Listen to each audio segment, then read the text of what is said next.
picking up right where Season 3 left off. I also like that this call stops him from joining the free horses that he sees, as if real life will always pull him back. I like that he almost answered this call, which might have brought him back to Hollywood and out of this funk grief that he goes in, but once this moment passes, he doesn't indulge her calls again until he really needs to.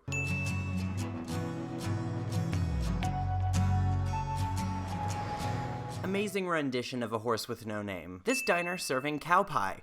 Ew. The fact that the Sugarman family is so well established in the area makes them and Bojack's past feel more real and grounded. This sign, such biting commentary on the fall of lake houses and that type of vacation. Love this tracking shot through all the memories relating to his family, hinting where this episode will take us and leading us to the family portrait that ultimately represents the image that this family worked hard to cultivate, but ultimately failed to achieve. Beautiful gals of 44, fill my head when I'm off to war. This show never quits with those extremely obvious transitions to tell you what year we're in, and I love them. Also, the newspaper reflecting the language and culture of the times. Now step away from your father's breakfast before he catches you a-sniffin' and gives you a spankin'. I love the cheery and almost silly way they deliver these really, really dark lines. Almost makes it sound like she isn't saying Joseph will hit her if she even sniffs his pancakes. But who else but I will make sure the numbers add up and compliment my secretary on her tight sweaters? Joseph Sugarman is truly a man of his time. Time's a-tickin'. We need to take this portrait before you and I both take a powder. Not to mention that they nail the 40s lingo. The way these characters speak with each other, it's sitcom-ish in a way. It goes back to that cheery atmosphere covering up all the darkness in the underbelly, like their portrait. We'll sit in a beer garden and enjoy a pint. Also, Lin-Manuel Miranda. His voice works so well for this overly cartoonish character. You can sprinkle some sugar on a lemon. That's a good healthy girl snack. Beatrice learning those antiquated gender roles really early on. Not now, you two. Establishing this song early on is smart, as it works as a through line for both Honey and Eddie's grief. Believe it or not, time's arrow neither stands still nor reverses. It merely marches forward. Establishing this saying before the actual episode. But I've got half a mind to kiss you with that smart mouth. Well, that half you can keep. And establishing Honey's signature catchphrase, why I've got half a mind, so casually, before it gets twisted in one of the darkest moments of the show. All right, folks, this is for posterity, so don't forget to look far away sad. I love this joke. Most families didn't smile for portraits like this because it was considered vulgar or garish or lower class. Now it just looks like they were depressed, which they secretly were, as evidenced by this episode. So many great details at this hardware store. The innuendo posters about nuts and screws, the employee of the month plaques that are only Tamara and Tamara, and also this 20% sod off pun. Hawk cock. And the paint sale that ends when Bojack knocks over all the cans.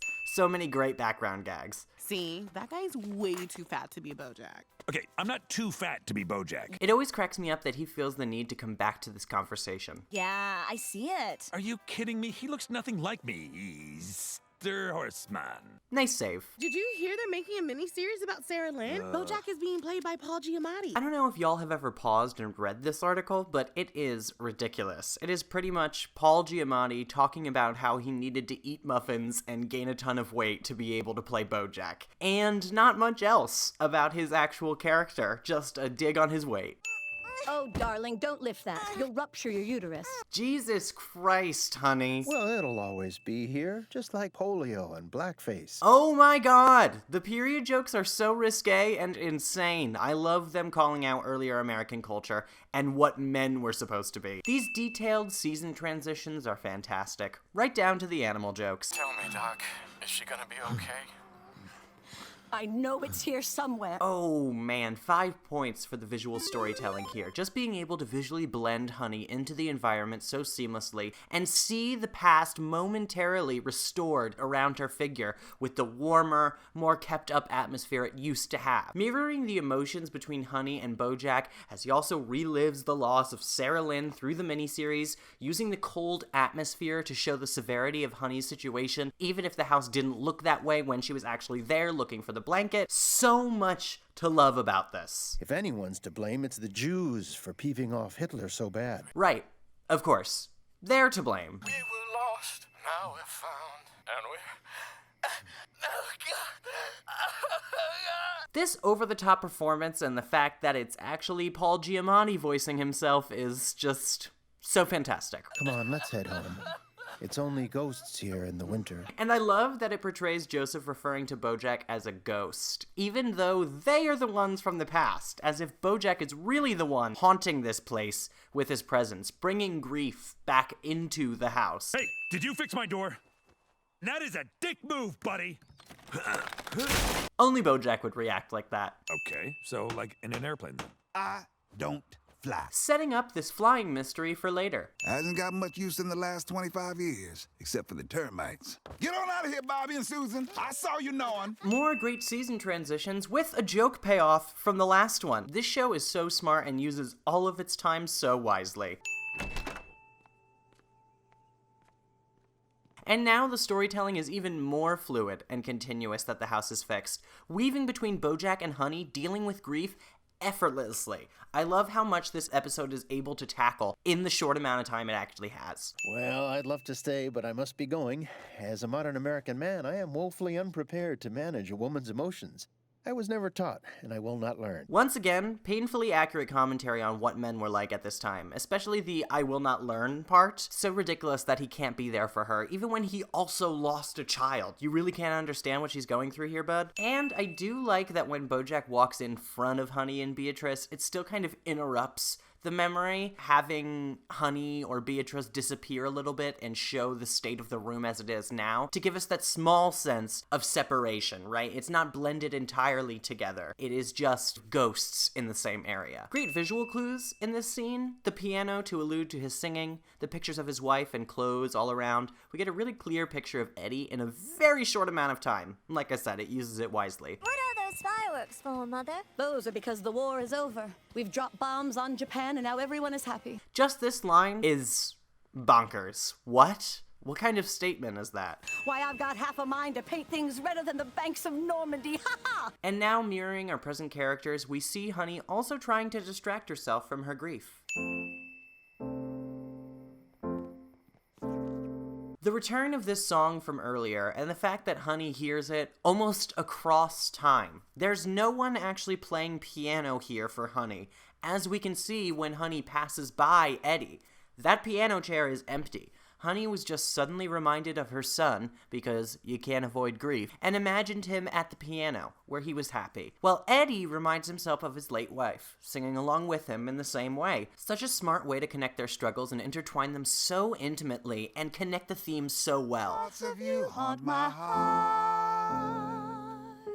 Also, Coleman Domingo and Jane Krakowski kill this duet. I unironically still listen to this song from time to time because it is so full of emotion and soul. Was it quick? Did he suffer? Hey, Eddie, come on. Eddie, let's go. And when they're both reminded of their grief, they struggle to keep their composure. Listen, lady, you're sloshed in making a scene. Do the responsible thing. Have one more drink to steady your nerves and then drive yourself and your young daughter home. One more drink to steady her nerves, then drive? So perfectly 40s. Amazing that that was common sense logic back then. And then we can see both of them side by side using the thrill to avoid their emotions. The parallels between the storylines, even with the stark changes in time period, are just so clever.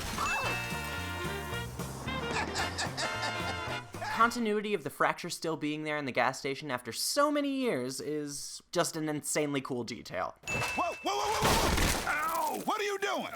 What the hell did you do that for? I don't know. I thought you would fly to save me, and by making you fly, I would, in a sense, be saving you. I love that this sitcom shit that Bojack tries to pull just doesn't even come close to working and makes everything worse, because that is not how grief works in real life. It is not fixed by some big gesture at the end of a 22-minute episode. All right, let's fly.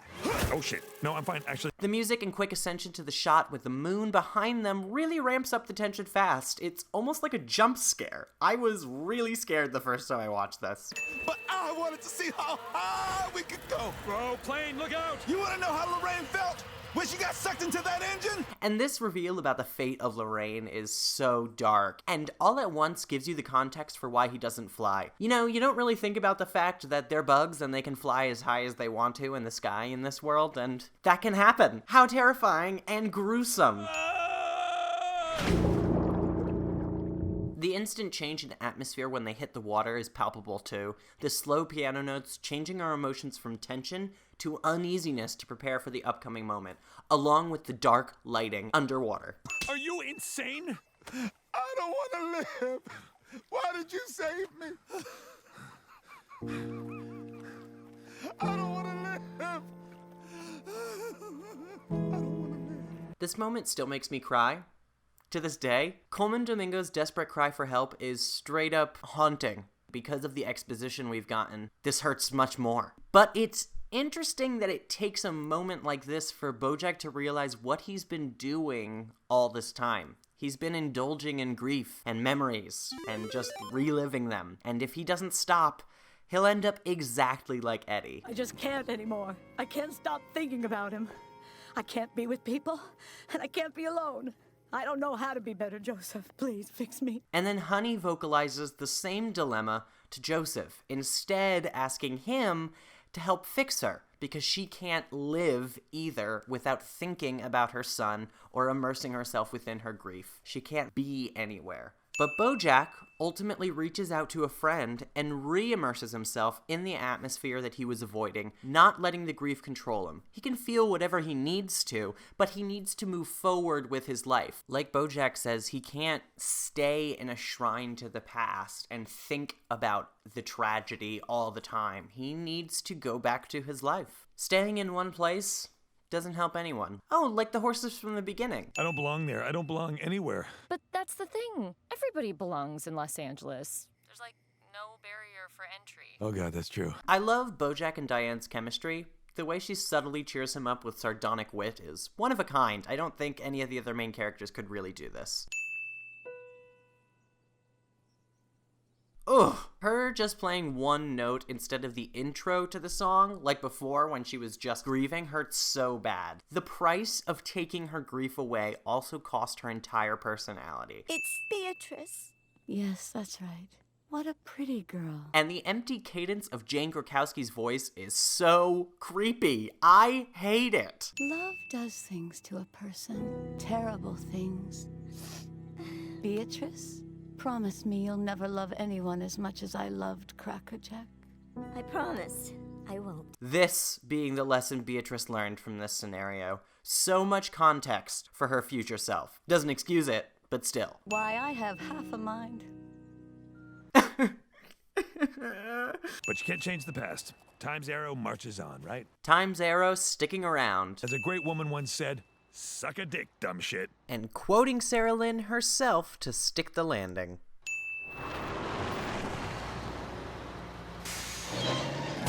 I love his decision to destroy the house. This house represents the grief and loss of generations of his family, and he was about to spend all of his time inside it, rehabilitating it, and letting it fester. Instead, he decides to move forward with his life, and I think that's a really powerful message for this episode to convey when it deals with so much grief.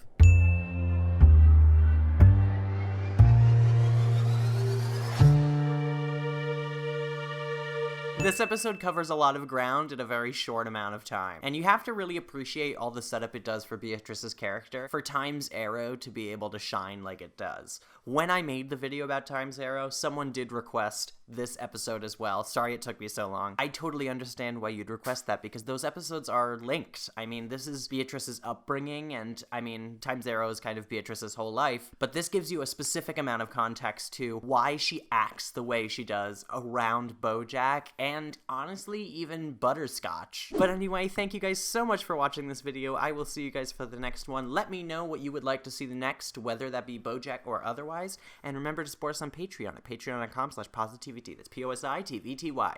There you can get all these videos early. You can join for free to get free 2-minute previews of the videos before they actually air on YouTube weeks before. And you get the full reactions, just completely uncut, so you can watch the entire episode of whatever show we're watching along with us. So it's a great way to get extra content for yourself, but it's also a really great way to just help us out. And like I said, you could join for free anyway, and we appreciate patrons who are just free members just as much. So thank you guys so much for all the support, and we will see you for the next video. Bye-bye.